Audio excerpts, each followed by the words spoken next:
சென்னை கொளத்தூர் தொகுதிக்கு உட்பட்ட எஸ்எஸ்வி கோயில் தெருவில் குடிநீர் வாரியம் சார்பில் குடிநீர் குழாய் புதைக்கும் பணி மற்றும் மழைநீர் வடிகால் பணி நடைபெற்று வருகிறது. இந்த பணியில் மாநகராட்சி ஒப்பந்த தொழிலாளர்கள் ஈடுபட்டு வருகின்றனர்.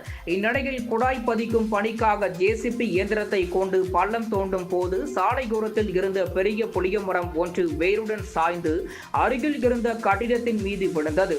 அப்போது அந்த வழியாக சென்ற ரோகிணி, அவரது குழந்தை மற்றும் கணவர் நூலடியில் உயிர் தப்பினர். புளிய மரம் சாய்ந்ததில் அருகில் இருந்த விளக்கு கம்பமும் சேதமடைந்தது. இதனால் அதிர்ச்சி அடைந்த அப்பகுதி மக்கள் திரண்டு பணியை நிறுத்தும்படி மாநகராட்சி ஒப்பந்த தொழிலாளர்களுடன் வாக்குவாதத்தில் ஈடுபட்டனர். தகவல் அறிந்து சம்பவ இடத்திற்கு வந்த மாநகராட்சி அதிகாரிகள் தொழிலாளர்களை கண்டித்ததோடு பணியை நிறுத்தும்படி உத்தரவிட்டு சென்றனர். இதனால் அந்த பகுதியில் பரபரப்பு ஏற்பட்டது.